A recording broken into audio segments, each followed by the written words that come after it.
Peace and welcome to The Culture here on the Black Star Network. I'm your host, Farajii. Thank you so much for tuning in and being a part of the conversation. Folks, we got a lot to talk about. First and foremost, let's talk about what President Biden is planning to announce as he's talking about relieving the debt of more Americans from their student loans. We'll give you the latest with that. Also, we got to bring you up to speed on the issue of voting rights, how the voting rights bill is under attack and how a lot of different states are making it harder.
Fanbase is pioneering a new era of social media and investment.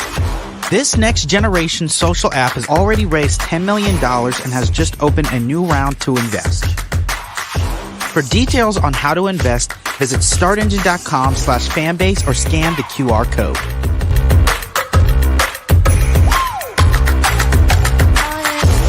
Another way we're giving you the freedom to be you without limits. As bad as Trump was, his economy was worse, and Black America felt it the most. He cut health insurance while giving tax breaks to the wealthy and big business. He stoked racial violence, attacked voting rights, and if reelected, vowed to be a dictator and, quote, get revenge. We can't go back. As president, I put money in pockets, creating millions of new jobs, and capped the cost of insulin at $35 a month. There's a lot more to do, but we can do it together. I'm Joe Biden, and I approve this message. Game on. State of the Union 2024. Huge night for President Joe Biden. This was a CVS receipts type of night. He dragged the hell out of the Supreme Court. And he said, y'all gonna see the power of women. Trump's brain is melting as we speak. We want to organize from a place of strength. There's no confusion whatsoever about what they've done and what they plan to do. What Donald Trump is doing is presenting a fallacy. He is convincing them that he's all in it for them, when in fact he's all in it for himself. We do not feel Joe Biden, in spite of the success that have taken place during this administration economically. There are too many things where we do not feel like he's had our back. You should also be investing in the barbershops and the beauty salons and the hookah bars and the folks who are going to the club, and there's a way to actually get them registered because we've done it before. But if you don't have folks who understand that dynamic, then you're missing a big opportunity. So we said we just celebrated. For what? Why did you go to celebrate rather than recommit yourself to the fight if the very thing we went to celebrate has been gutted? Republicans did not support a lot of the bills that were necessary to keep the country fluid. You can't only love your country when you win it, right? Oh, no. You guys don't want another $2 trillion tax cut? This was absolutely the knockdown, drag out that we were really waiting for. Black voters are the base. They're the most important base of the Democratic Party. There was very few language in this speech. At the time, we see an attack on Black history, attack on DEI. The end of the BLM racial reckoning thing has come to a complete end because there was nothing in this speech for that. Our movement has never been grounded in two-party politics in this country. All of our movements ultimately get co-opted by a state that is anti-Black. They called the old because they knew the way, and they called the young because they were strong. And I believe there is a good combination of that, but we can have ideas and we can have visions and dreams, but we have to have our young people also working beside us because they are strong, and they will run that race, and they will run it to the end. Activists, organizers, and young people have been pushing this administration to be on the right side of history and to do something about the issues that they care about. While the Ukraine and Palestine are critical issues, they are not the only global issues. Not a single Black person who should ever let it come out their mouth that I'm tired. Because there is somebody else who came before us who didn't stop fighting.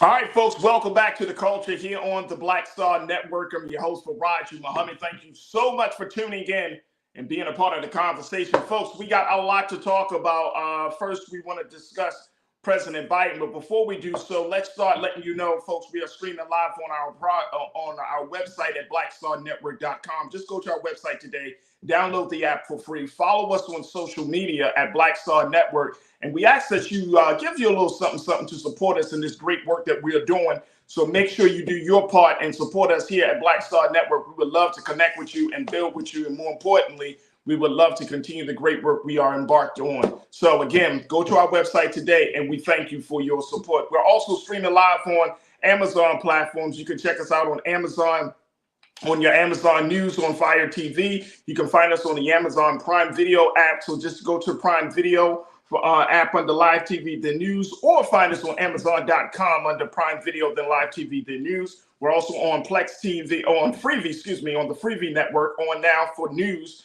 Just check this out there on the Freevee network, as well as Plex TV, 24 hours a day, 7 days a week. Search for Black Star Network or find us under Live TV, the news, and opinion.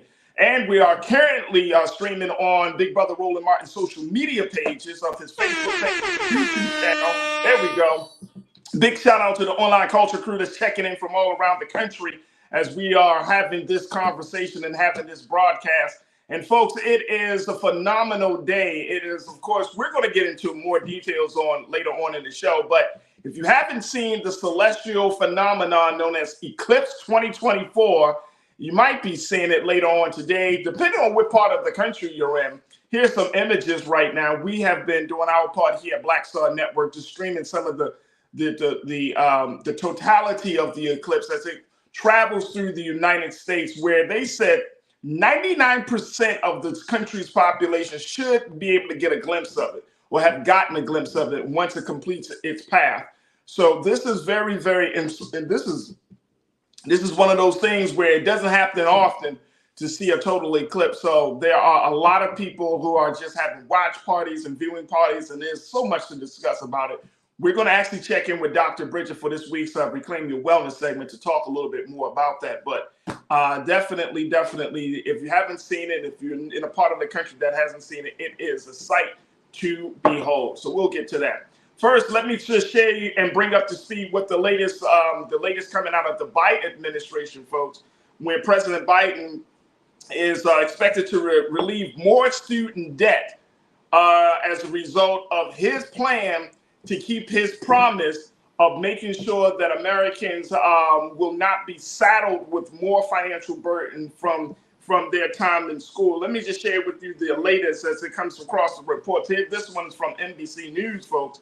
And the president is saying that this new plan will provide millions for student debt relief. Millions, already more than 30 million Americans would benefit from the plans in combination with other actions the administration has taken, according to the White House. Let me share with you this piece coming here. Take a look at this, folks, as the president talks about this and his administration moves forward. The administration new plans in combination with previous action that's taken will provide student debt relief to more than 30 million Americans, according to the White House. The administration's actions taken together will eliminate accrued interest for 23 million borrowers, cancel the full amount of student debt for more than 4 million borrowers, and provide at least $5,000 in debt relief to more than 10 million others. The plans are also part of an effort by the administration to address the disproportionate burden of student debt that Black, Latino, and other borrowers of vulnerable communities face. I want to get your take on this, folks.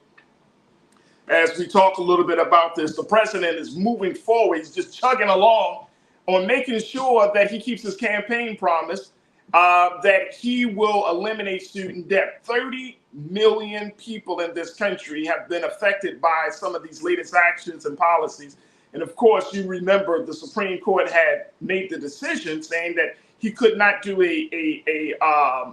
what I would say, a more of like a universal plan to relieve student debt. It was not, that was not deemed constitutional. So now the president had to regroup, his advisors, his team had to regroup, and they had to figure out other ways. And so they kind of been doing like what I would say like patchwork on this process, on this whole issue, doing millions, relieving debt here, relieving debt there, but just kind of slowly working through as many student debt loan borrowers there are to try to get this. This is why this is planned. The White House is saying that it's a combination of actions as a result of that, because they've had to do it in small pieces rather than in one large chunk. So I want to get your take on this, crew.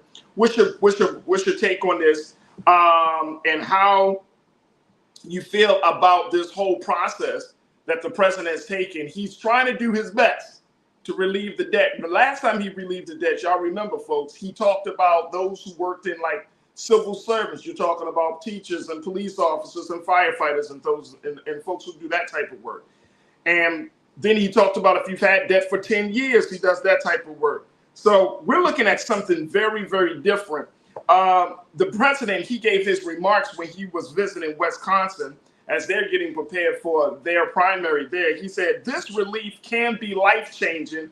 Folks, I will never stop to deliver student debt relief for hardworking Americans. And it's only in the interest of America that we do it again, And again, it's for the good of our economy that's growing stronger and stronger.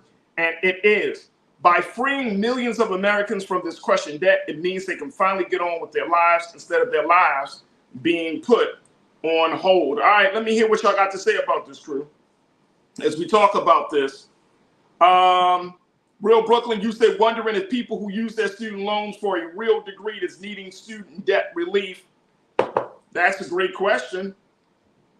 That's a great question. Do they really need it? Well, I hope so. I hope so. But even if you are still working in, here's my take. Even if you are still working in your field, that debt can be a burden. You know what I mean, Real Brooklyn. So, the debt is debt. It doesn't discriminate. It doesn't have any name on it. It's debt. It's just got to be paid. So, I can only imagine if you're a teacher, for example, yeah, you're doing the work that you were trained to do, but at the end of the day, you may not be making enough to be paying back on your debt and to live and to all of those other things that's required. So the debt still needs to happen. Let me see here. Who else was said around here? Because I think I saw this. Cindy D, you said all degrees are real degrees. No one can take your education away from you. Absolutely. No one can do that. Absolutely. And again, I want to go back to that point that I made. The new plans of the administration's latest efforts to, according to NBC, that they relieved the borrowers of student loan debt because of the Supreme Court striking down his original plan to cancel up to $20,000 in debt for 43 million eligible borrowers. So we're at 30 million right now. The big number that he originally wanted to work on was 43 million. So you got 13 million people that are still saddled with this debt. And it's going to be interesting how he's planning to do this and moving forward. How important is this? That's the big question. How important will this be And I know we're not going to have time today to talk about this, but I know that there are many bigger questions as to whether this really does close the economic, the wealth gap between Black and white students, between Black and white families and professionals, because that's part of the effort, right? Are we going to see any type of close on that issue? Let me see here. Stephanie Humphrey Channel, check it in. Thank you so much, Stephanie. You said, I am glad President Biden is pushing forward in his debt relief. And while it doesn't affect me, but I am excited for those who are being helped. Absolutely. Mingli Natasha Surge, you are not happy about this. I mean, you said Biden has become a one-trick pony. There are other issues and bigger fish to fry out here. I hear you. I definitely hear you. But this was something that he promised. This was something that he promised, and he's trying to hold on to that. Karen, my sister Karen Carter, you said this is important for those who don't come from privilege. Buying power and life decisions are drastically impacted when students graduate buried with high student loan debt. Absolutely. Absolutely. It is a huge burden. It's like you're just being locked up. You got handcuffs on your whole future, because this stuff carries along with you, regardless of where you are in your finances. And you and I, everybody should know that in 2024, nothing is constant. In 2024, there is no guarantee that the money you making yesterday or the money making today will be the same amount of money you making tomorrow. So I'm right there with you, Karen. Thank you so much for checking in. All right, look, we're going to take another quick pause. When we come forward, let's switch gears a little bit. Let's talk about the Voting Rights Act. Let's talk about how there are some serious challenges on the table facing Black and other voters who are often been marginalized from the polls. We're going to check in with Pastor Wendell Griffin to talk about some of the latest actions in Arkansas, South Carolina, and other places. Stay with us, folks. We would love to hear what you got to say. Be a part of the conversation in the chat. And stay with us. It's The Culture here on the Black Star Network.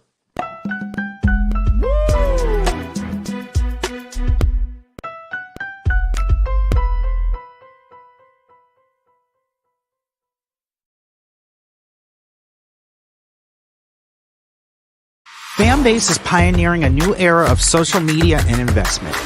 This next generation social app has already raised $10 million and has just opened a new round to invest. For details on how to invest, visit startengine.com/fanbase or scan the QR code.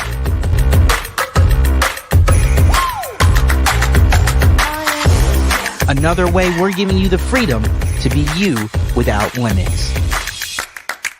As bad as Trump was, his economy was worse, and Black America felt it the most. He cut health insurance while giving tax breaks to the wealthy and big business. As president, I put money in pockets and capped the cost of insulin at $35 a month. There's a lot more to do, but we can do it together. I need you to scream for your new beginning. 5, 4, 3, 2.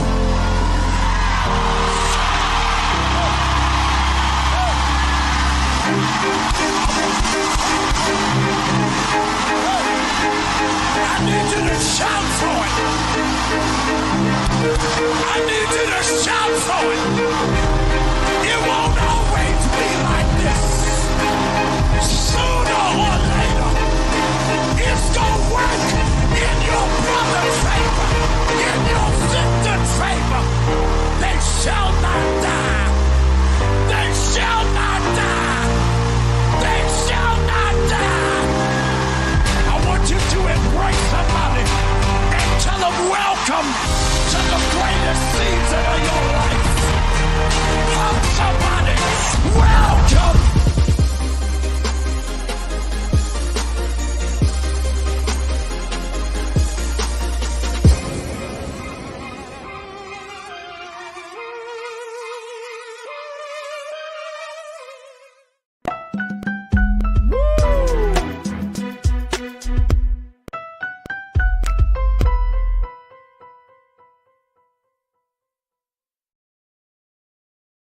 All right, folks, welcome back to The Culture here on the Black Star Network. I'm your host, Farajii Muhammad. Thank you so much for tuning in and being a part of the conversation.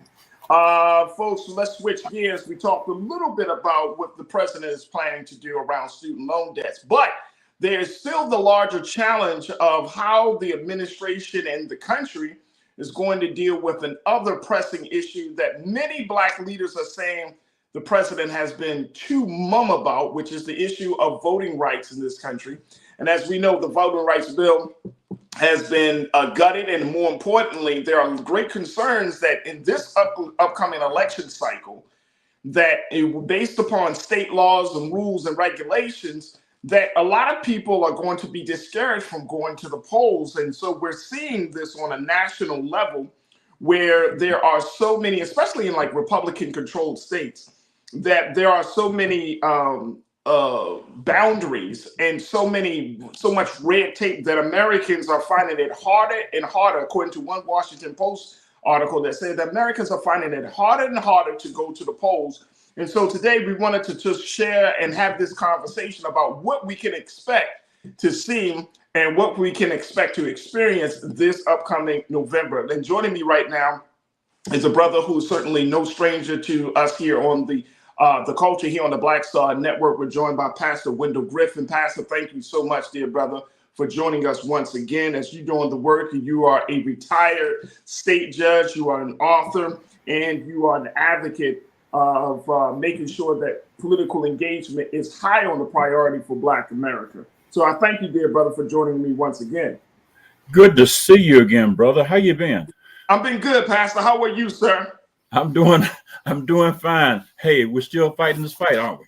Oh, we're still fighting the fight, Pastor. We are still fighting the fight. Let's talk a little bit about, first, in your home state of Arkansas, how the Arkansas Supreme Court, they upheld controversial voting laws. They allowed 4 voting laws that many critics are calling restrictive to go back into an effect in a decision on this past Friday, that based on what it was reported. And you put it in there. I mean, when you were asked your take on it as a circuit court judge, retired judge, you said that these laws violate the Arkansas Constitution. But let's talk a little bit about these laws. The first one being Act 249 requires voters with provisional ballots to submit copies of IDs by the Monday after an election. The second one, Act 736, requires a voter's signature on an absentee ballot to be checked against their voter registration. The third one is Act 728, prohibits anyone from standing within 100 feet of a polling place except to stand in line to vote. And then the fourth one, Act 973, changes the deadline for a mail-in ballot to the Friday before an election. Previously, it was the Monday before. All right, Pastor, talk to me. What do you see happening here? What's going on in the state of Arkansas? Well, let's put this in context, and thank you for bringing this in the Arkansas context. The good news is that we don't yet know what the Arkansas Supreme Court is going to do, because as of last Friday, they had not yet definitively ruled on the appeal from my 2022 ruling. They just simply had stayed my ruling that declared those laws unconstitutional, which means that in 2023 and 2024, Arkansas elections are still being held under those unconstitutional statutes that were passed by the Arkansas legislature after Donald Trump lost the 2020 election. Let me just put it all in context. The Washington Post article you referred to, Brother Farajii, is right on time. Comes out today.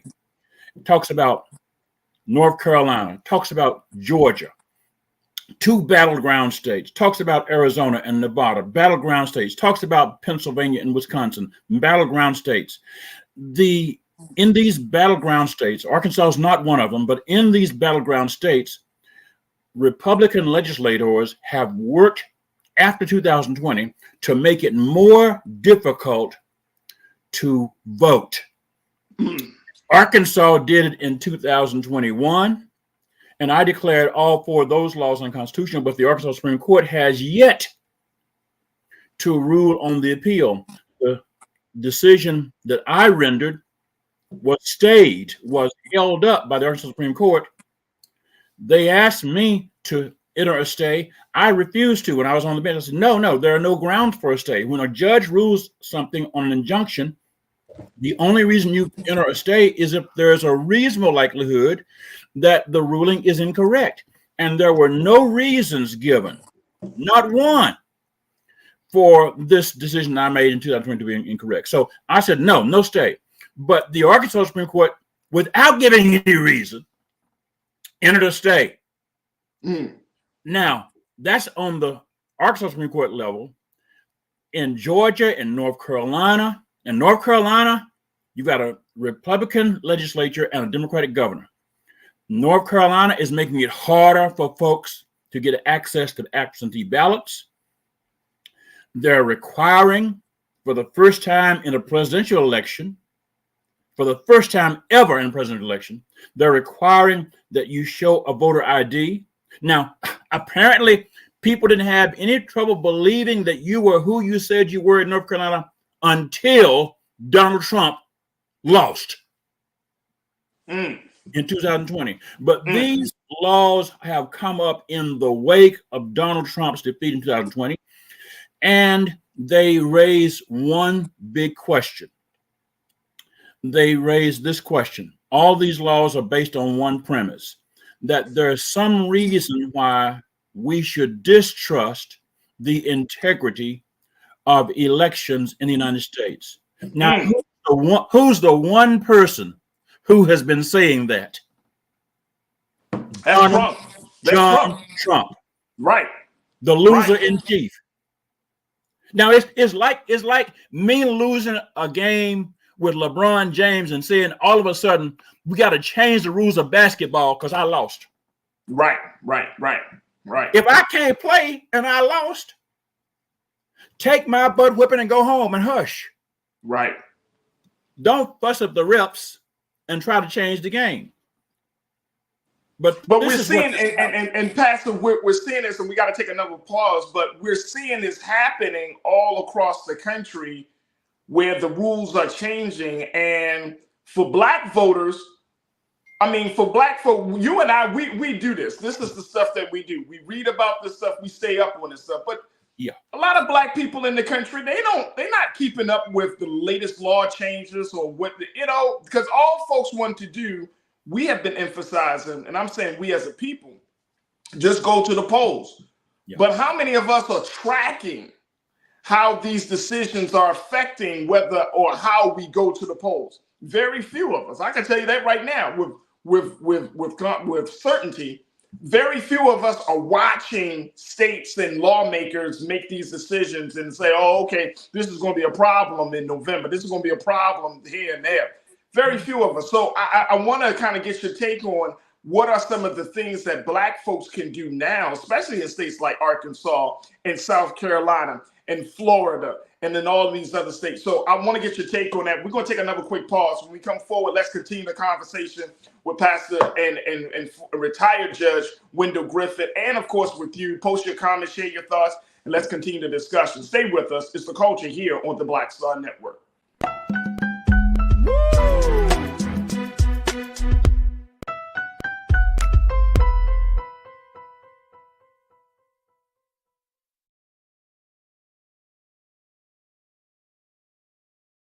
Fanbase is pioneering a new era of social media and investment.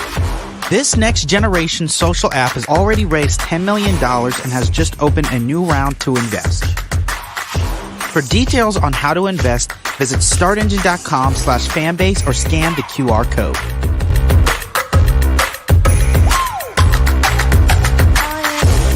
Another way we're giving you the freedom to be you without limits. I have something I want to tell you. I am running for president. Of the United States? Holy. I'm paving the road for a lot of other people looking like me to get elected. Brooklyn's first Black representative. You're about to make history. You want to be president? You ain't no man. Maybe we should find your mother. All you got is your one vote. You sound just like every other politician. Do I look like every other politician? Freedom! Truly, you can't win. And why can't I win? I have an opportunity to make a difference. This isn't a campaign. It's a joke. The only thing anybody's gonna remember is that there were a bunch of black folks who made fools of themselves. See too much suffering. And I don't know how to not try. We're living it proud. I don't think I'm special. I just want to remind people what's possible. We need something that's going to make some noise. The Black Panthers and Shirley Chisholm. It's like thunder and lightning. I'm going to force all the politicians to be held accountable. You gonna do all that? School teacher from Brooklyn. Harriet was just a slave. Rosa was just a domestic. What is it you do for a living again?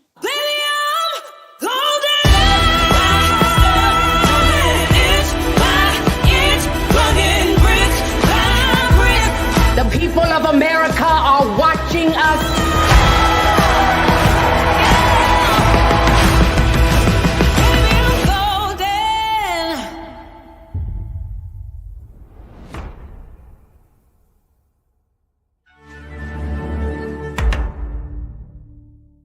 Black Star Network is here.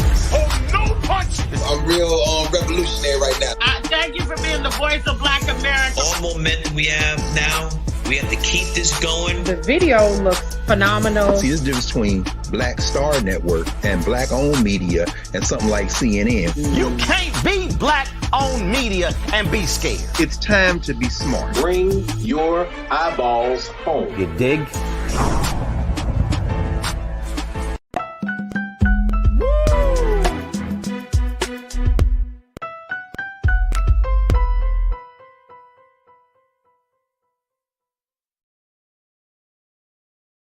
All right, folks, welcome back to The Culture here on the Black Star Network. I'm your host, Farajii Muhammad. Thank you so much for tuning in and being a part of the conversation. I'm joined by retired Circuit Court Judge and Pastor Wendell Griffin as we talk about the latest moves in restricting voters from going to the polls in states all across the country. And the pastor, you were just talking about what's going on in the state of Arkansas. Your lawsuit that against the state, the fact that they're putting some things in action that you believe are against the Constitution, against the state of Arkansas, excuse me. And then when we look at the bigger picture, that there are problems all over this country. Black folks are everywhere. And I'm going to go back to this idea, Pastor, and you and I know it. Folks aren't tracking. You know, a lot of our people, I'm saying this with certainty, I don't think a lot of our people are tracking what this whole situation is looking like, what the decisions are, what the progress will be, all of these things. That's the few of us who tune in that way. Yeah. But for those who aren't tracking this and they're just being told, look, all you got to do is go to the polls, and they're planning to go to the polls, but they're not aware of some of these barriers and the red tape. What do they do in a time like this? Two things, and I think you hit it on the head, Brother Farajii. First of all, be aware and then prepare. Be aware and then prepare. And I thank you for doing the awareness part, because you're shining a spotlight on these voting changes. For instance, in Arkansas and in Georgia, the Washington Post article you referred to on the lead-in refers to changes that were made to voting laws in Georgia. In a law passed by the legislature in 2021, drew headlines and was criticized because it, like Arkansas, limits handing out food or water to folks who stand in line. Now, we know in black voting districts, long lines are a reality. So what do? We have to prepare. We now have to be aware, and therefore we prepare. If these laws are going to be in place, then I'm going to have to prepare. If I'm going to stand in line, I'm going to have to take my folding chair with me. Hello? Right. Take me some extra water. Right. And I'm going to have me enough water to make me sure that I have enough water. But I need to take some water for somebody else who's standing in line, because some of our seniors can't stand in line a long time. Right. And they can't carry water. And the laws prohibit you from bringing water to them. So those of us who can have to help. It's just like the Underground Railroad, except it's going to have to be above ground. One of our sisters, Corinna Denise, one of our great culture crew members and contributor here, she said, Black folks better learn how to track and quick.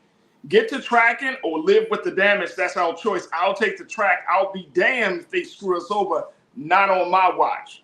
So we do have young leaders, that fire and passionate folks that are watching this whole thing. But I think it comes down to action, which is what type of action can states do? Well, can folks in Arkansas do? Like, if are we talking about legal action? Are we talking about protesting, using that as a strategy? Are we talking about what at this point, Pastor? Well, the good thing is that the folks in Arkansas did file the legal action and they won. Hello? Right. They won in 2022 because I ruled in their favor that those laws that were making it more restrictive for voting access, whether it's voter ID or signature match or the filing of absentee ballots or returning your provisional proof of your ID, proof of your identity, because if you didn't have your ID at the time you voted, you could vote a provisional ballot, but you had to return with a proof of your ID by a certain date. I ruled those unconstitutional. They won that, but that's on appeal. What do we do in the meantime? In the meantime, we got, hey, let's get our IDs together. Number two, let's get our organizations, our Divine Nine, our fraternal groups, our sorority groups, our churches, our Masonic lodges, Eastern Stars, notable people put together and say, listen, we're going to make sure that before we have these elections, we have water lined up, we have chairs lined up, and we say this is going to be setting up because we're not going to be blocked away from the polls. You don't want us to vote. You don't want us to register to vote. We're going to register to vote. We're going to know what to vote for, and we're going to show up to vote, and we're going to be prepared with our stuff. So what do you say, and Pastor, what do we say to those who have been disenfranchised? I mean, these are, and when I talk to disenfranchised voters, these aren't people that just don't care. Right. These are people who have cared. And the reason that they are disenfranchised is because they were living by one expectation, and then the circumstances changed, the game has changed, and then now they feel like, you know what are we doing this for? So what do you say to disenfranchised Black voters out there today? Well, I think you mean disenchanted Black voters. And disenchanted, yes, yeah, right. Yeah. And that's real, Brother Farajii. That's real. Now, I want to say this point blank. And I think I've said this before. Disenchantment is real. However, let's think of it in the sports analogy. If we know that folks are going to foul us, we have to prepare to be fouled and prepare to make the play anyway. We can't refuse to show up for the game because we're going to get fouled. Satchel Paige said it right. Some games you win, some games you lose, some games get called on account of rain, but you got to dress out. You can't win if you don't dress out and show up. And so disenchantment is real, but we cannot allow disenchantment to cause our defeat. You can lose a game because you don't show up. That's right. And if and I like to tell people, you know what, I think I heard some basketball players say the only reason they foul me hard is because they know I can play. They don't want us to play. The whole game about these voter changing laws is because they know what's happened. After 2008, after Obama won in 2008, and then won again in 2012, despite all that Trump did, you recall, but Trump said he wasn't born in the United States. We tried to change the voting rules then. Then Obama won. In 2013, the Supreme Court gutted the Voting Rights Act. But in 2020, Black folks and other folks still showed up again and voted Trump out. Voted Trump out. So, yeah, they fouled us. And remember, 2020 was during the pandemic. Right. And we showed up during the pandemic. So we know we can play. And the reason why we're getting fouled is because we can play, and because when we play, we change the games, we win games. And so the disenchantment issue is real, but let's just tell one another, listen, come to the huddle, shake it off. That's the old coach say, shake it off. Let's win the next play, because the only reason they're fouling us is because we can play. Let's go to the free throw line, make our free throw shots, and then get back on defense and play the pass, get the ball back again. There it is. Look, I got to take another pause. I want to get a final remark from you, Pastor. Stay with us, folks. It's The Culture here on the Black Star Network.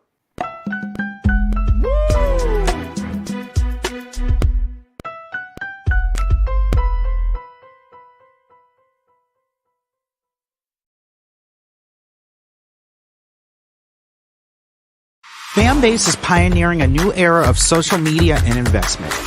This next generation social app has already raised $10 million and has just opened a new round to invest. For details on how to invest, visit startengine.com/fanbase or scan the QR code.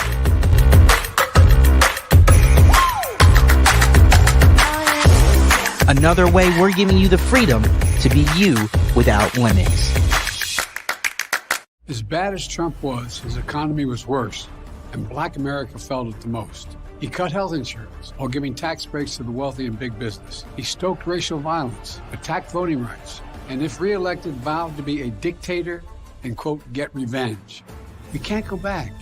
As president, I put money in pockets, creating millions of new jobs, and capped the cost of insulin at $35 a month. There's a lot more to do, but we can do it together. I'm Joe Biden, and I approve this message.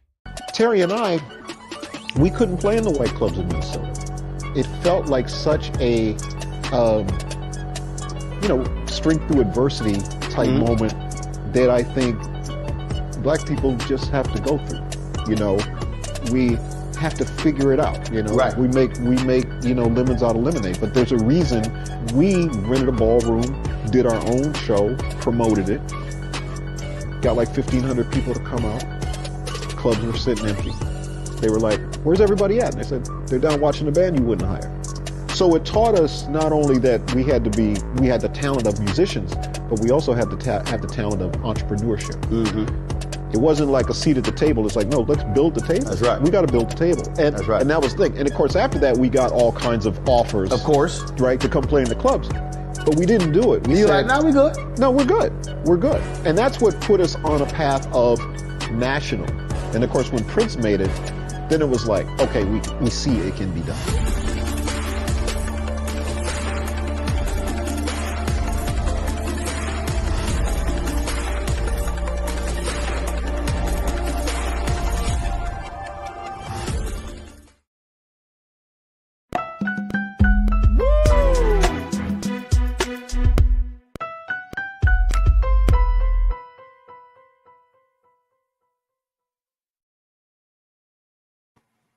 All right, folks, welcome back to The Culture here on the Black Star Network. I'm your host, Farajii Muhammad. Thank you so much for tuning in and being a part of the conversation. I've been joined by my brother, Pastor Wendell Griffin, who is a retired circuit court judge, as he's been talking to us a little bit about some of the voting challenges and what we can do to overcome some of these challenges. Pastor, we got a few moments left, but I wanted to kind of get your take on this because I've been reading that, and particularly in South Carolina and Florida, there has been a lot of legal or some lawsuits that have been filed, and more importantly, legal conversations about these discriminatory maps. Yeah. And I want to kind of get you just kind of pick your brain on this, Pastor, because how important, for those who may not know the significance of the redrawing of maps in districts, what is that there?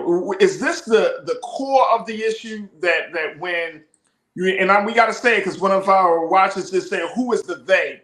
When you're talking about Republicans who are coming into power and they start to redraw these maps and they start to move the lines of which districts takes what and all of these things, is this the core of the issue in terms of us getting the voting power that we have been yearning for? Is this the core of the problem, these discriminatory maps?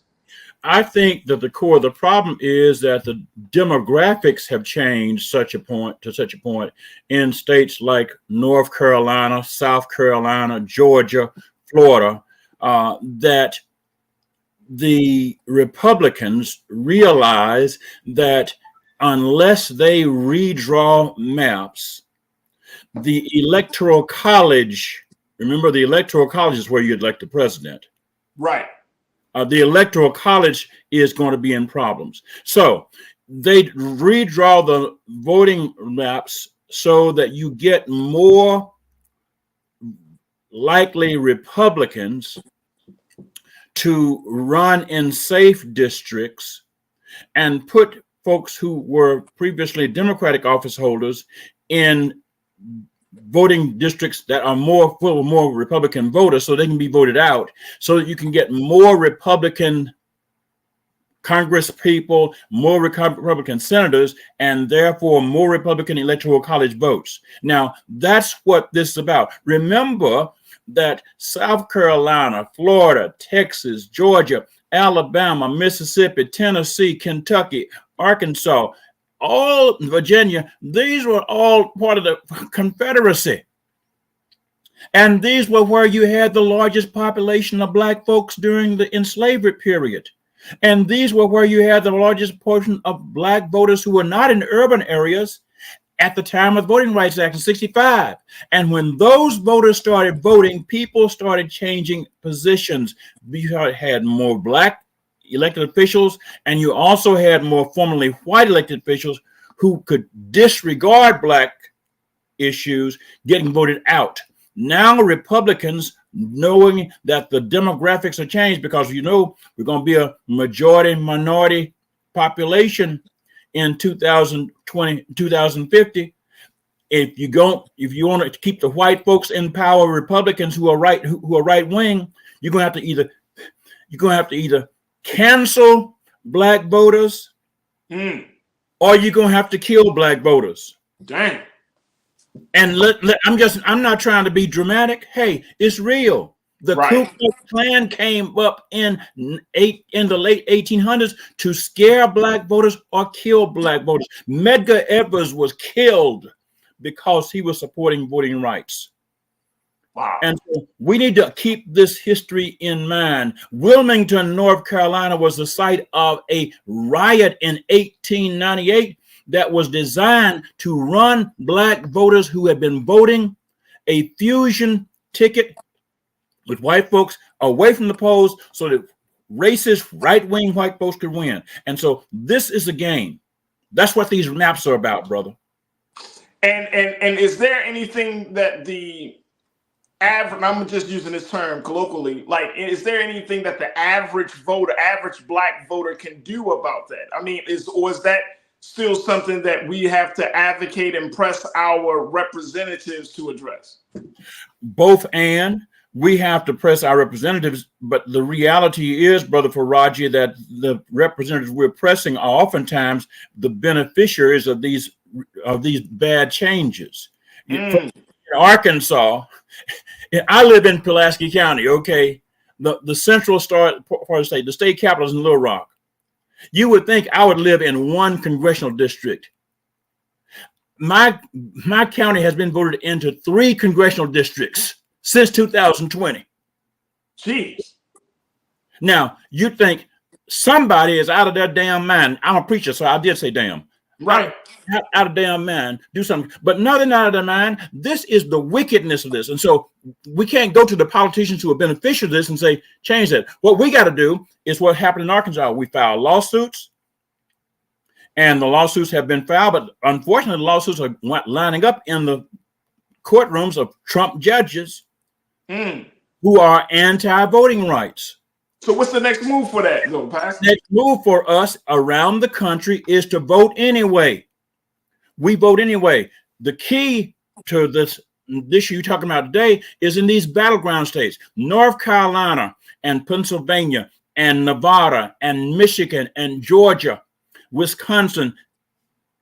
These are battleground states.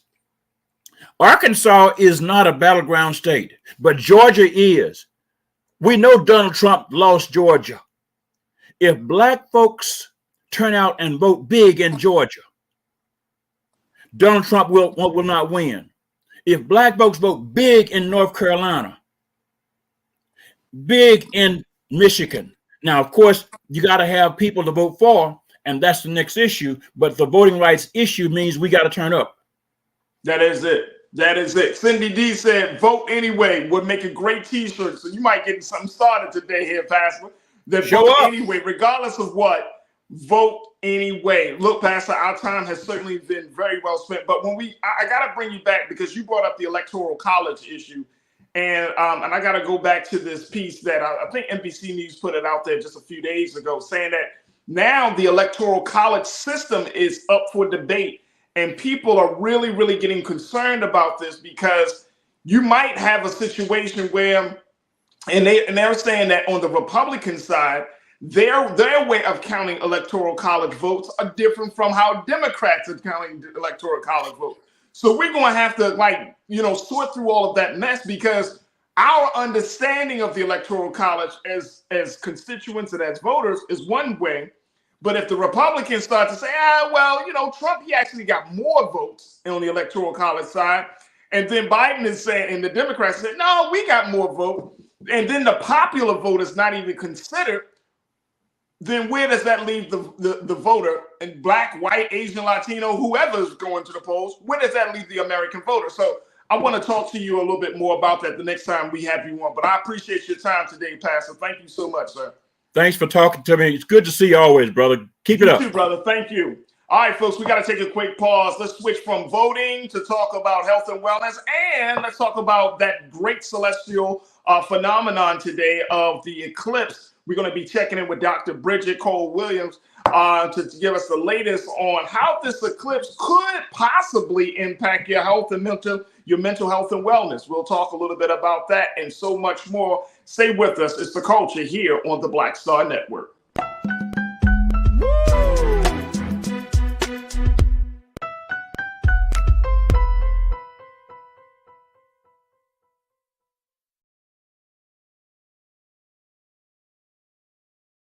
Fanbase is pioneering a new era of social media and investment. This next generation social app has already raised $10 million and has just opened a new round to invest. For details on how to invest, visit startengine.com/fanbase or scan the QR code.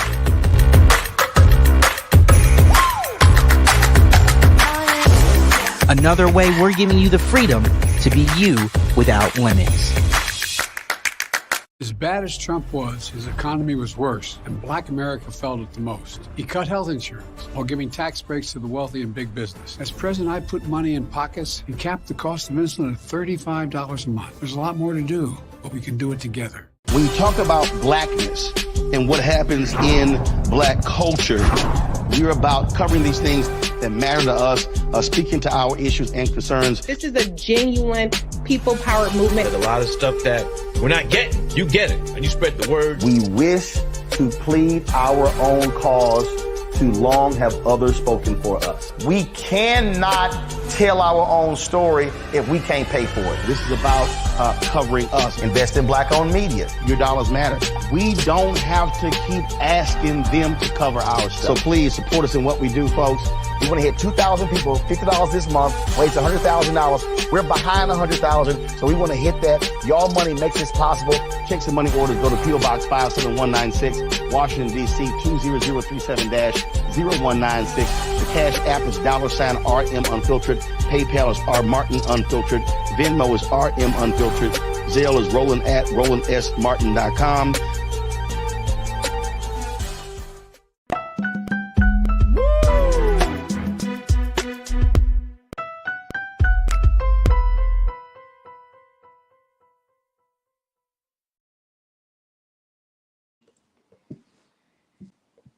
All right, folks, welcome back to The Culture here on the Black Star Network. I'm your host, Farajii Muhammad. Thank you so much for tuning in and being a part of the conversation. Just had a fantastic discussion with retired Circuit Court Judge and Pastor Wendell Griffin as we talked a little bit about the changing landscape of voting rights all across the country. He's looking at some of the key states, the battleground states that we need to keep our eyes on, states that have a lot of black folks in it. And it is very interesting that many of you have expressed this sentiment, and I totally agree with you, that this voting situation, the game keeps getting changed, the rules change, the finish line changes all the time, and this becomes a real problem. So if you didn't miss that conversation, you want to definitely be a part of Team Replay.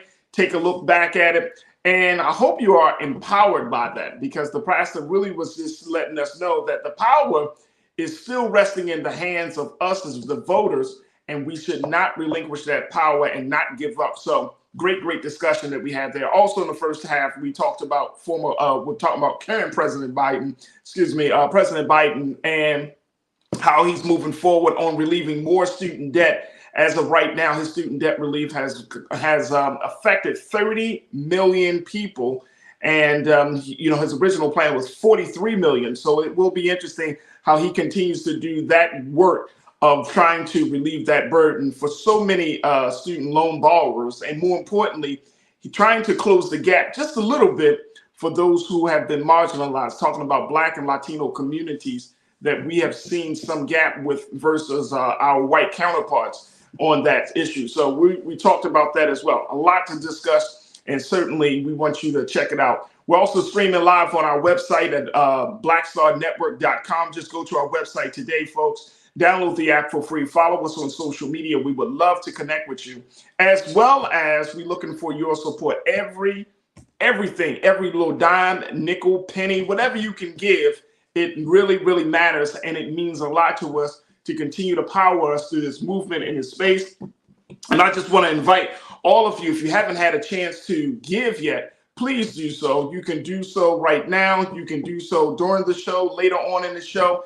And I want to give a big shout out to Faith Village Research for being a Bring the Funk fan club member, coming in at a level 1. That's right, Faith Village Research. Thank you so much, Faith Village Research, for your donation. It means a lot. Again, folks, we're not counting dollars. We're not looking in your pockets and everything. But we know that if you give in 2024 to a cause, to an effort that's bigger than you, then that just cause for celebration. So it doesn't matter how much you give. It's as long as you give, your mind and your heart and your spirit is in the right place. And I just want to say thank you on behalf of the culture and here and Black Star Network for your support. It means a world of difference. Also, we are streaming live on Amazon platforms. You can definitely check us out on Amazon using your Fire TV. You can find us on Amazon Prime Video. Also, we can find us on the Prime Video app, on the Live TV, The News, and find us on the Amazon.com on the Prime Video, then Live TV, The News. We're on the Freevee Network, so you can find us on the Freevee Network, and make sure that you watch us there on now under News for Freevee at Black Star Network, as well as Plex TV, 24 hours a day, 7 days a week. Go to Black Star Network or find us on the Live TV, The News, and Opinion. Look, we're going to take a quick pause. When we come forward, we're going to check in with Dr. Bridget Cole Williams, who's going to give us the latest about this celestial phenomenon that we all experience in some way, shape, or form today, talking about the eclipse. There's so much conversation, so many discussions about whether this eclipse will have an impact on your mental health, your wellness. Astrologically, a lot of folks are saying that this is the time and the mark of a new beginning. And I would love to hear what you got to say about this. So we'll talk to Dr. Bridget for this week's Reclaim Your Wellness. When we come forward, stay with us. It's the culture here on the Black Star Network.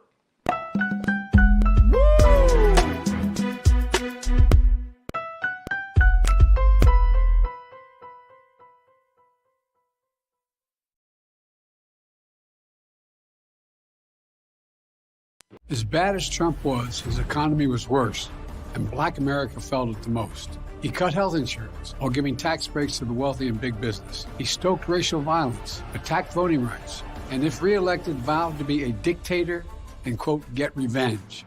We can't go back. As president, I put money in pockets, creating millions of new jobs, and capped the cost of insulin at $35 a month. There's a lot more to do, but we can do it together. I'm Joe Biden, and I approve this message. Fanbase is pioneering a new era of social media and investment. This next generation social app has already raised $10 million and has just opened a new round to invest. For details on how to invest, visit startengine.com/fanbase or scan the QR code.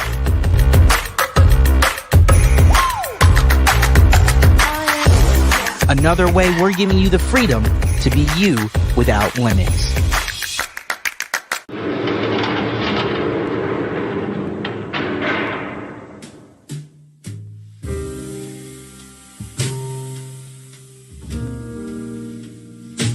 you have the right to remain silent. Anything you say can and will be used against you in a court of law. You have the right to an attorney, and if you cannot afford an attorney, one will be appointed for you.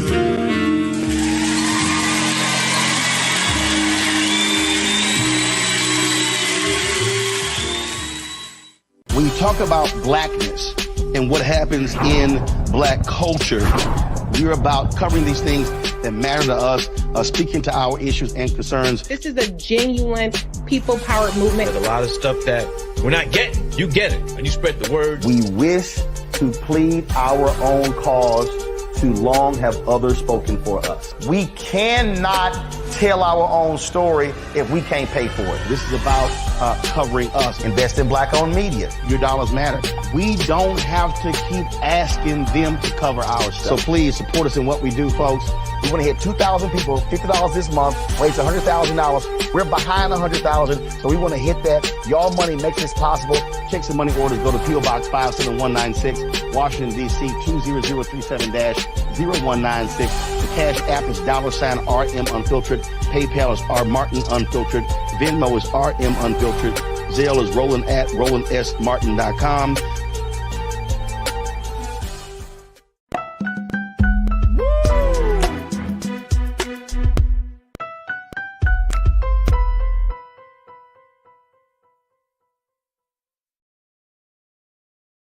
All right, folks, welcome back to The Culture here on the Black Star Network. I'm your host, Farajii Muhammad. Thank you so much for tuning in and being a part of the conversation. Folks, if you looked outside today, there was a major, major moment that we all experienced. Here's some images. Take a look at this. And let's remove the lower third on this, please, Lise, so folks can see it. Thank you. This is from Vermont, Burlington, Vermont. These are images that CNN has taken from Burlington, Vermont.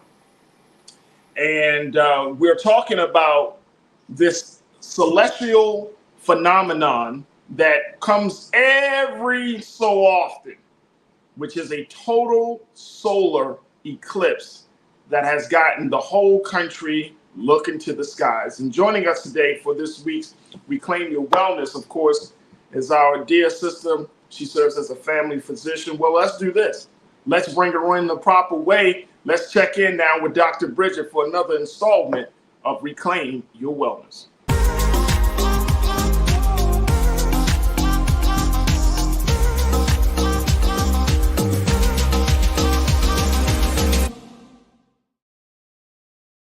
Dr. Bridget is out in the streets today.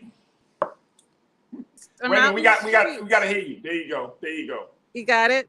Yeah, I got you now. Hi, Farajii. How are you today?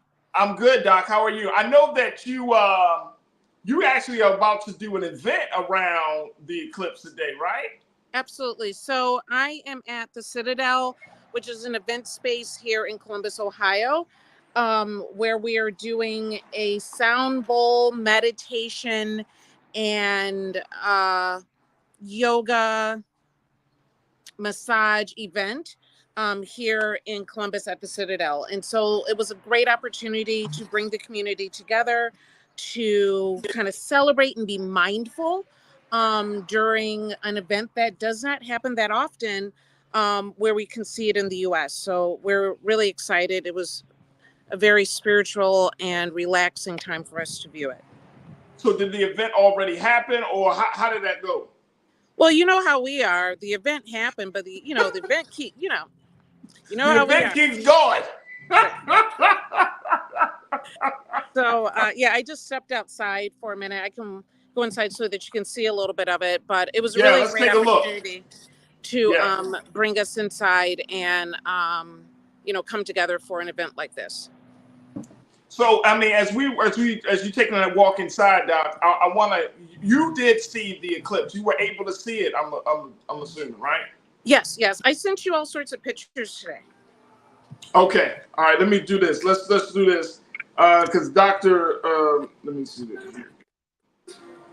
We're gonna try to get those pictures, and we posted some images. But here is Dr. Bridget at an event for the eclipse. This is our and Doc, what are we looking at here? So break this down for us. So we are, they're doing a wonderful yoga and meditation session right now. We're also looking at massage that's happening. We have a pastry vendor over here, and also we have the cannabinoid and supplement bar as well. And it was just a really great opportunity to kind of celebrate a special time. Hopefully, I don't know how well my camera. Yeah, because we might need to step out just because of the connection there. Oh, because it's a little choppy, but it's all good because I'm glad you gave us some images of what we're seeing here. So this is folks are doing some meditation, and I don't want us to disturb the meditation. But so Doc, talk to us a little bit about why folks are even taking this route for this particular moment, because I've been kind of reading and checking out on stuff online. And I remember, let me just post this. Let me just go to this piece. I was reading one blog, and they had some official statements coming from NASA. This is from eatingwell.com.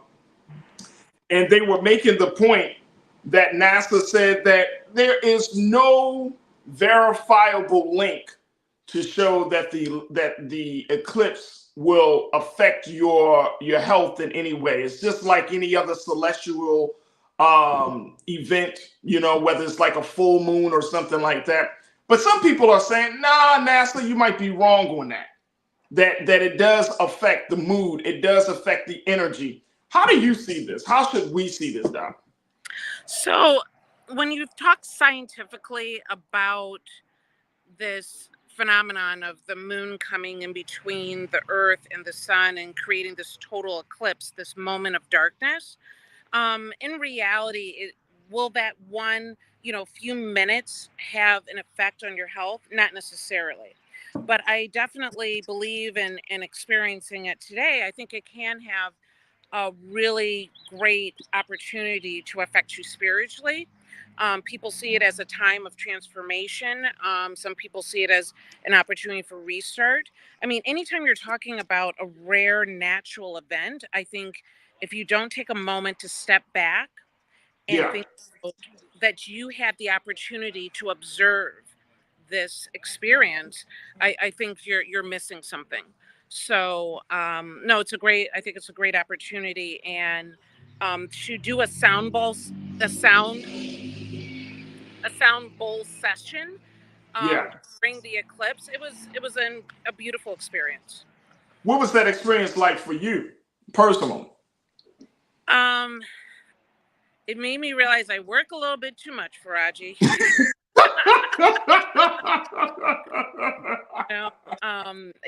I'm sitting around and I'm seeing all these people really be in such a beautiful moment of meditation, and of course, I'm working my bar today with different supplements and cannabinoids and what have you, and it made me realize how I need to really take a moment to step back myself. And if you've never done a sound bowl session, it's an incredible soul stirring experience, and adding the actual eclipse in at the same time, it was really beautiful. Absolutely, and I've definitely been a part of those sound bowl sessions. I did one in LA here, and it was changing. Like I felt the energy within me change. I think that the greatest challenge is that we check into these type of experiences, these type of events, we feel great, but that feeling of greatness, that good feeling, kind of dissipates over the days coming because life happens. Life be lifing. And so when life happens, it's always about like, how do you keep that same energy, that same consistency in that? What would you say to that, Doc? So my recommendation would be to take a moment and journal, to document the experience that you've had during that sound bowl session, and whatever experience that really was moving to you, because you want to be able to go back to those feelings and to those emotions so that you can utilize it for later. So it's kind of like packing it away so that you can go back and revisit it, because we think we're going to remember, we think our body is going to remember, but like you said, when life starts happening, we don't. Right. But documenting it, writing down the emotions, very detailed and with just very specific aspects to it, can kind of bring you back to that moment. Absolutely. I want to take a quick pause. When we come forward, let's continue the conversation with Dr. Bridget, who is in the streets, y'all, as she is doing the work that she needs to do, looking at this situation of this total solar eclipse, looking at the impact that it has on our health. I want you to pose your questions, crew. Share your thoughts. Post your questions in the chat as we're streaming live on Big Brother Roland Martin's Facebook page and his YouTube channel. And I would love to get your take on what you saw and what you have experienced so far today with this celestial phenomenon of this eclipse. And that only happens every so often. It only happens every so often. Again, CNN reported earlier this morning that 99% of the United States of America would be able to see some part of this eclipse. And a lot of folks around the world also have experienced it. What did you experience? Post your comments. We'd love to hear from you. And stay with us. It's The Culture here on the Black Star Network.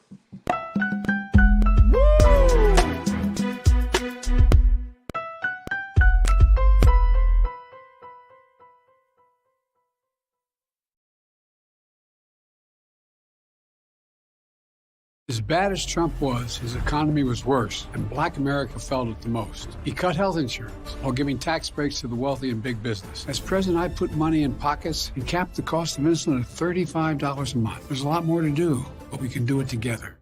Fanbase is pioneering a new era of social media and investment. This next generation social app has already raised $10 million and has just opened a new round to invest. For details on how to invest, visit startengine.com/fanbase or scan the QR code.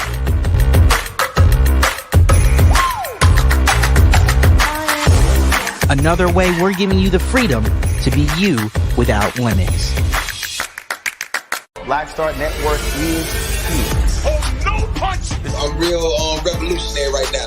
Thank you for being the voice of Black America. All momentum we have now, we have to keep this going. The video looks phenomenal. See, there's a difference between Black Star Network and black-owned media and something like CNN. You can't be black-owned media and be scared. It's time to be smart. Bring your eyeballs home. You dig?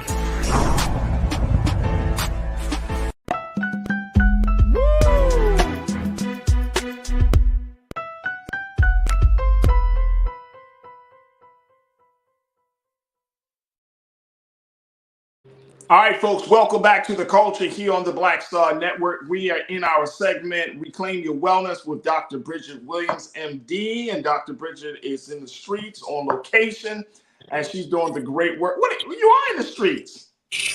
When you say it, it sounds different. when you say it, I don't know what we're the streets.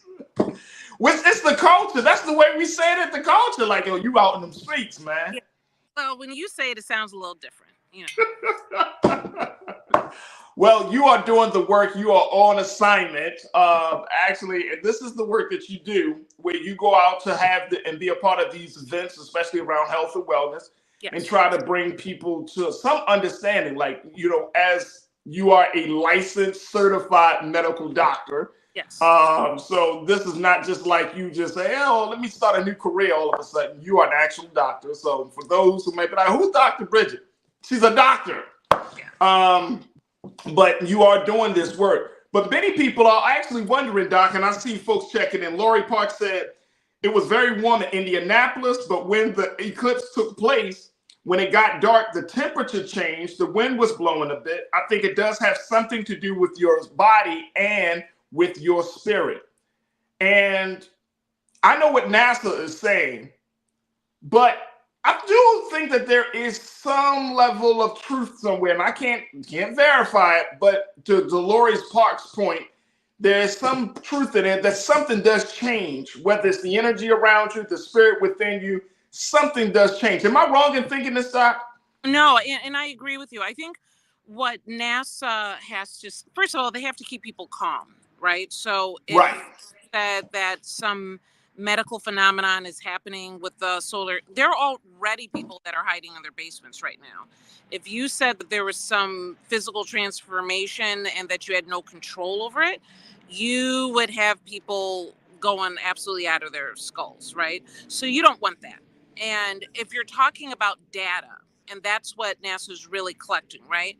If you're talking about the mass amount of people that will visualize this phenomenon, probably as far as numbers, many people probably won't feel anything at all, and Right. others will. And so, you know, the information they're sharing is based on mass numbers, not necessarily on individual experiences. So to say, is it possible to have some sort of physical or emotional experience? I think it is possible. But as far as the data and numbers, you probably won't see that on a mass scale. Right. It's not like something you can quote unquote record. It's not like, oh, how many, what did you have a spiritual experience today? How about you? It's not that type of thing. It's really going into it. But here's the thing, that there are people today who are looking at this phenomenon and will say, this is the mark of a new beginning. This is the start of something different. A couple of folks in the chat said this. Lydia Brown said, a new era has been ushered in. What do you say as a medical doctor, when as one who comes from the traditional space, but also is in the alternative healing space as well? Well, how should we see this phenomenon? You know, I think as humans that we look for meaning and we look Yeah. for signs in so many different ways and so many different opportunities. And so I do think that, I do think that we as humans need something to kind of give us a reset, particularly in a stressful world. And so I think this is the perfect opportunity to take a moment and say, you know, maybe it's time for me to, particularly as something so rare, like the next total eclipse that can be seen in the US is going to be in 2044. Wow. So there are, now keep in mind, there are other eclipses that happen, that this alignment happens, some of them not total, like every about 2 to 4 years, there's some level of an eclipse, but not necessarily something that we can see in the United States. And so for us to be able to see it, and if you know, there's a lot of theories around where the cities that the eclipse goes through and what that means, and, you know, what have you. Then you add in the cicadas and the East Coast earthquake, you know, you got a lot of people, you know, picking their heads up and paying attention for a change. So true. I think it can mean what you want it to mean. Yeah. I think it can connect with where you are in your life. So I say take advantage of that. You know, I definitely see it as a restart and an opportunity to kind of reevaluate. And a lot of people see it as a moment of transformation. And Doc, when we have these type of moments, right, one of my big criticisms about our particular culture is the fact that we may acknowledge something, but we don't necessarily take the time to fully like process it, right? Like we don't process it, whether it's something tragic or whether it's something triumphal. Very true. We triumphant. We don't process these things. We kind of like, oh, it's an eclipse. Here's a natural phenomenon that comes every 20 something years. And as a result, we're just like, oh, this is nice. Okay, let's back to work, guys, back to work. And so how does a person who's a part of this type of culture, how do you carve out a space to say, you know what, I'm going to take a time to reflect, to process, and then to recommit myself in some way, shape, or form? Because that's hard to do in our culture. It is hard to do. What I said initially, record the moment, record how you're feeling and the experience that you had, and take the time to do it. We are a way too fast-paced, stressful world, but taking the time to write down what that felt like and what you were thinking and what you were feeling in that moment will help. Number two, take that feeling and then create goals that you are willing to commit to. And many times if we're, overly ambitious, we're writing down 20 goals. Write down two. Two goals to look at and make a difference. It might be to go to a sound bowl session. It might be to communicate and, mend some broken relationships, whatever it is for you. But to take that moment and make it mean something, that's a quest. That's a personal journey. I guess my recommendation is don't miss it. Don't miss it. Don't miss it. We're going to take another quick pause. When we come back, let's get some final remarks from the doc. And she's out there doing the great work she's doing. And, of course, from you folks. Stay with us. It's The Culture here on the Black Star Network.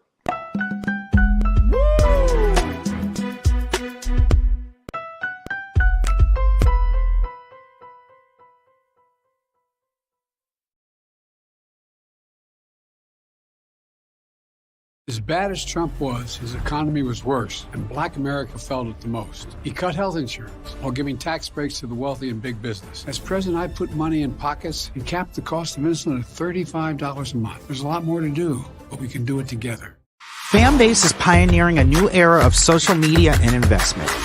This next generation social app has already raised $10 million and has just opened a new round to invest. For details on how to invest, visit startengine.com/fanbase or scan the QR code.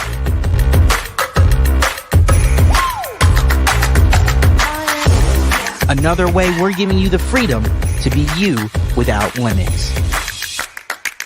Black Star Network is here. Oh, no punch! I'm real revolutionary right now. Thank you for being the voice of Black America. All momentum we have now, we have to keep this going. The video looks phenomenal. See, there's a difference between Black Star Network and black-owned media and something like CNN. You can't be black-owned media and be scared. It's time to be smart. Bring your eyeballs home. You dig?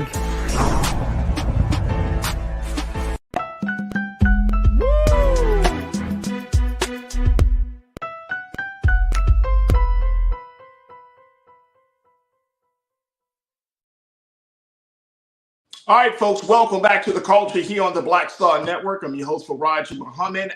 This is our segment, Reclaim Your Wellness, with Dr. Bridget, MD. And Dr. Bridget has been talking to us as she was a part of an event, a healing event around the total eclipse that we experienced earlier today.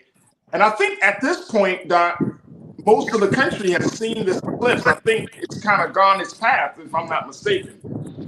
Yes, I believe so. It just lasts a few minutes. But even with the events here, way past the time that it had, completed, we continued the sound bowls. The yoga just started. The drum circle will happen a little bit later. We have to look at opportunities that rarely come around and make it a day of celebration. Make it a day of remembering and being connected. And so, I have a number of friends that said that they were just going to not look at it at all or be in their basement, or they thought the world was going to end. And, I hate that they missed something that they'll never see again. I faintly remember being a kid and my grandmother taking me outside to see the eclipse in 1979, and of course didn't really understand what was going on, and of course they didn't even have glasses back then, so we could only look at it so well, at that moment. But these are, once, maybe twice in a lifetime opportunities, and it's an opportunity to create a memory.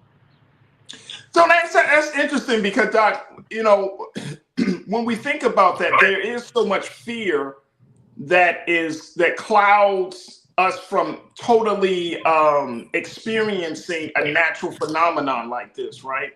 And like you said, you got people that's in the basement. Some people will say this is the end of the world, and it's like we shouldn't be afraid of what's natural.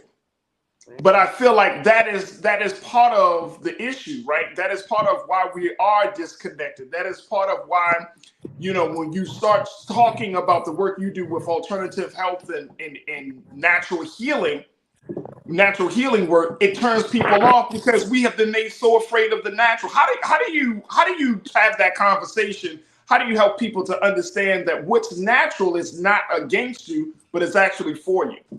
Well, the problem is that sometimes what's natural and meaning what we can't control. So the fear comes from the fact that it's not controllable, right? Okay. So we create fear around things that we can't control.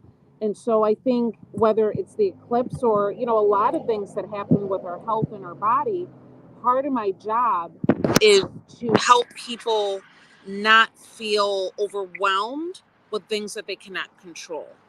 And to find the silver lining, possibly, you know, and because everything that you can't control, some is good, some is not so good, but you know, we have to decide how bad it actually is.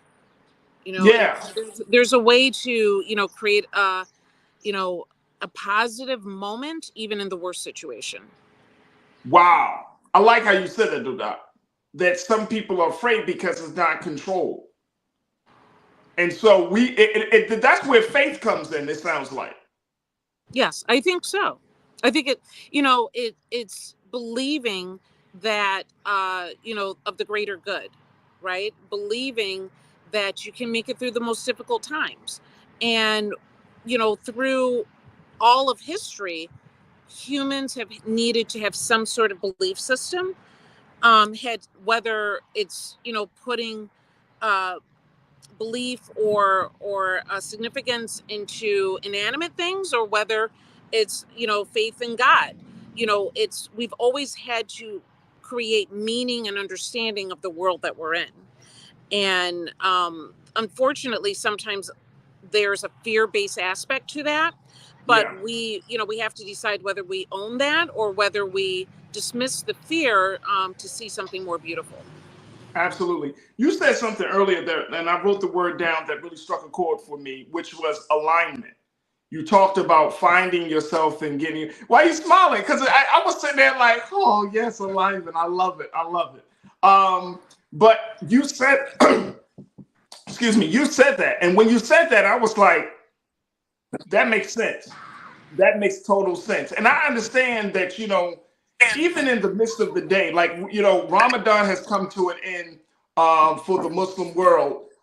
Between, you know, it's pretty much has ended. But the fact is like during the month of Ramadan, Muslims are encouraged to continue their prayers to fall back into a space of alignment. My sister Lana said Ramadan, Lent, the season of Lent, and many other moments like this is an opportunity for us to reset.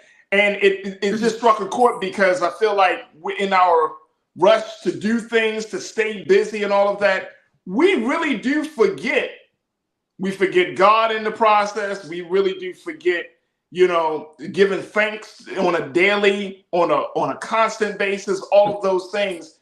And we put more faith in the things that we can see than the things that we cannot see. And when you said alignment, I was like, yep, this is an opportunity for alignment. Can you speak to that? Absolutely. You know, the fact of the matter is, you know, as we said, in such a fast-paced world, we get caught up. You know, the days become the weeks become the months, time is flying by, and we need opportunities to slow down, opportunities to take notice.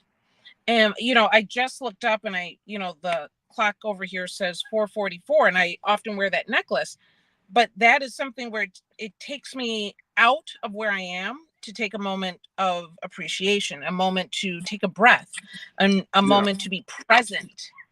Yeah. And so, you know, we need opportunities to be present in all sorts of different ways. Absolutely. And what do you say for those, you coming out, of course, the medical and science field, but some folks are going to look at this and take some astrological meaning. They're going to be like, oh, this must mean my relationships, my professional career, And I can only imagine, look, I know that there is a huge, for lack of a better word, there's a huge marketplace for readings and astrology and horoscopes and understanding those things. And I know you're a doctor, but not putting you on a hot seat about this stuff, but just wondering, how do we balance that messaging to the messaging that you provide as a doctor and to what we get from our faith institutions? It's like a lot of people are looking for something nowadays. You spoke about this earlier, but I truly believe it. People are really yearning for something. They're yearning for not just meaning, they're yearning for purpose, they're yearning for direction. People are looking for something. Absolutely. I am not going to speak, people find meaning in all sorts of things. I'm not going to discredit anyone's belief or that they put behind it. But when it comes to balancing, whether you call it traditional medicine, Western medicine, modern, however you want to look at it, and whatever beliefs that you might be connecting to this event, what I guess my suggestion is, don't put yourself in harm's way. Yeah. So don't be clouded with the meaning that you're placing on something, that you are putting your health, your life, your experiences in harm's way without, based on what exactly, right?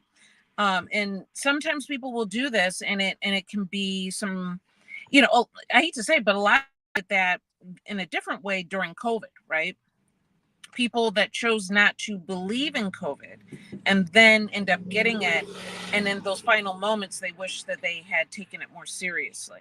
And so that is what I mean. Like, don't put yourself in harm's way where something that you're choosing to believe in, but what's sitting in front of you could actually be harming, it'll harm you. So you just don't want to go take it too far. Absolutely. Is there any particular moment or any particular story or person that you came across in today's event that really struck a chord for you? I mean, sitting there and watching the people during the sound bowls and the meditation, there was this calmness among the participants. There were people that I saw with tears as they were sitting and meditating and taking in that moment. And when they did get up, you could feel that an energy had shifted, that they experienced something, and everyone experienced different, but they had a moment, they had an experience, and that was it was really beautiful to watch that as well. I think it's pretty cool, Doc, that you open yourself up to this. You know what it is? I was trained obviously in Western medicine. I think I drank the Kool-Aid, and when it comes to research and data, I believe in it, but I also, I guess, I became jaded at some point, that yes, I believe the research, but then I found out how much of the research is biased, right? I believe in pharmaceuticals to help people, but then it's not so much holistic medicine works or not, but how I was socialized to turn my nose up at it. And that is what kind of got me. Why is it just some other practice? Why am I being taught to discredit it? And I think when I started analyzing, what did I know as a physician? What did I believe and what did I not believe, and what had actual data and what had, credible data? And I started just becoming the scientist that you're supposed to be as a physician, to then decide that a more patient-focused approach was needed. Focusing on, I started following what my patients asked. words. I started following what they were looking at, and then, and that's the way it should be. There should be a relationship there that is trusted. That is awesome. That is awesome. Dr. Brooks, I cannot thank you enough for, doing the work that you're doing. But more importantly, you're, like I said, the fact that you're open and honest, and you're saying, look, I'm trying this, I'm going down to this process too. And I don't think you're jaded. I think your eyes were open to a few things, right? You understand it. And I think because you have a real heart for this type of work, that it is kind of inspiring your path to go down the path that you're going, and say, well, let's maybe do, instead of just all science and all traditional medicine based upon Western ideology, let's incorporate some other things from the East. Let's incorporate some other ideas. Let's incorporate some other methods, because it's an integrative process. It's not just about healing the body. You got to heal the mind and the spirit and the soul as well. And so it is a huge undertaking, and it requires a certain person to do that great work. And I see you doing that great work, but more importantly, sharing what you've learned from your journey with us, for us to consider. You're not saying it, and we always talk, but you're not saying, hey, this is the way to go. You're saying, look, this is what happened with me. This is what I've tried, but I'm going to give you a chance and give you a choice for you to try to figure out what happens and what's best for you. And I think that speaks volumes. What's going on in this, like this incredible community that I have patients in. Yeah. The community that are holistic healers, community that are friends, community that's, I base very little on my own experience, but I have thousands of patients over the years. And so a lot of what I base things on is their experience that I share, right? What I learned about their journey. And of course the research that I've done and the education that I've received. And when you blend that together, hopefully it's something unique for every patient. But absolutely. Yeah. Absolutely. Dr. Bridget, can't thank you enough. Thank you for being in them streets. Thank you for doing the work that you're doing. And more importantly, thank you for breaking this thing down. Having a I love this conversation about the eclipse and the health and our health. But thank you so much, Dr. Bridget. Folks, make sure y'all follow her on all social media platforms at Dr. Bridget MD. She always having these conversations. She's always out and about. And trying to inform people, and more importantly, trying to bring health and wellness to a new level with integration of science and research and traditional medicine with alternative healing as well. So it's a great mix. Dr. Bridget, thank you for being so good for the culture. Absolutely. Thank you, Farajii. You're welcome. We got to take our final pause. When we come forward, let's share with you what trends, posts, and doing the most. Stay with us. It's the culture here on the Black Star Network.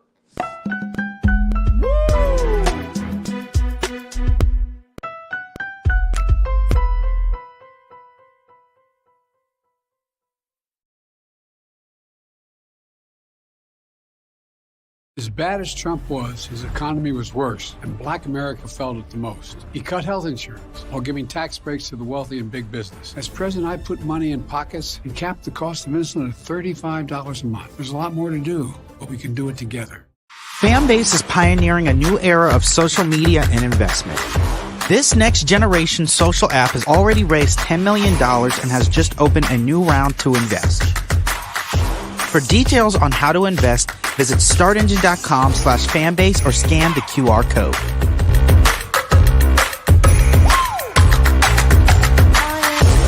Another way we're giving you the freedom to be you without limits.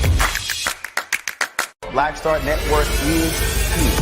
Oh, no punch! I'm real revolutionary right now. Thank you for being the voice of Black America. All momentum we have now, we have to keep this going. The video looks phenomenal. See, there's a difference between Black Star Network and Black-owned media and something like CNN. You can't be Black-owned media and be scared. It's time to be smart. Bring your eyeballs home. You dig?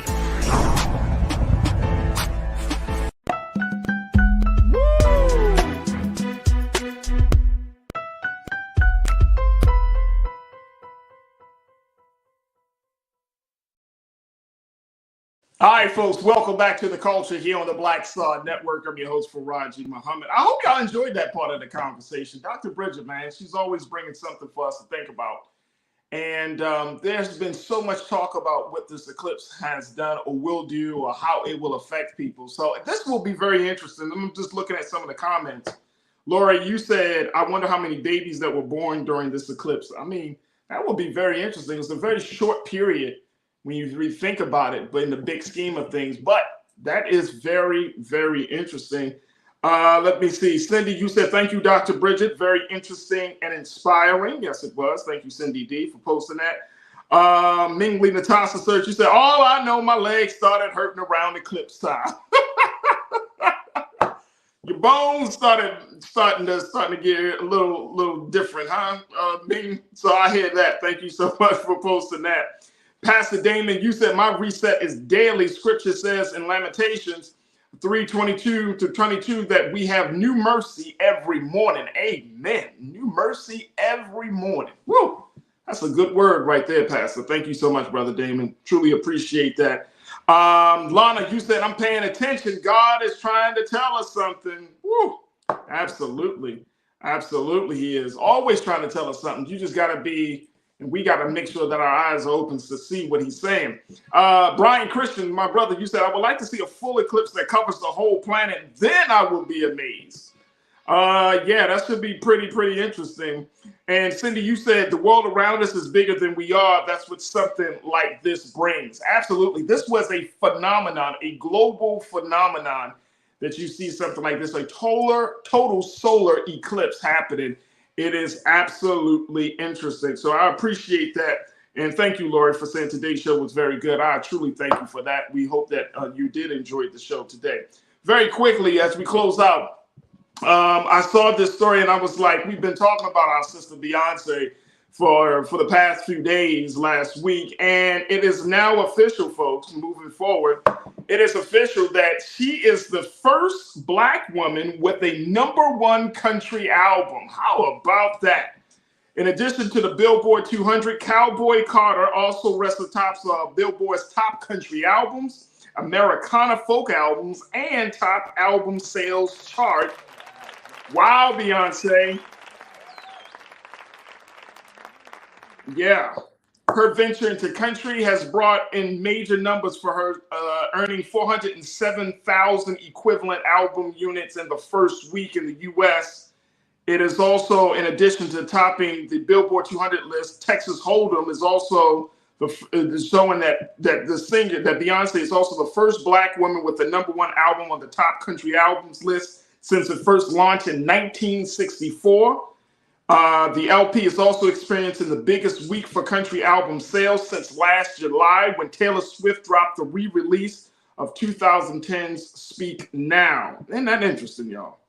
Isn't that interesting? So congratulations to Beyonce. And I know the Beehive is very, very happy. And it just goes to show you that a change is coming.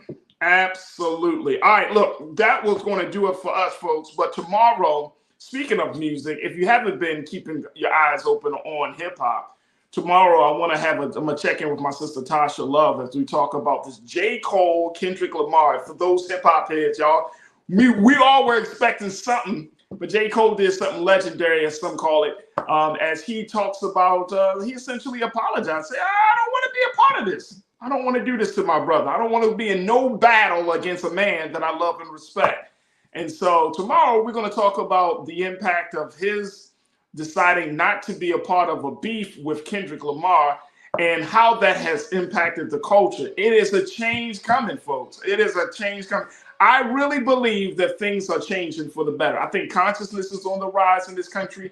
I think that our activism is on the rise. And I'm not talking about just in the streets. I'm talking about in our thinking, that a lot of us are getting to a different place because we're seeing so many things happen in this country each and every day. We talk about it here on the show.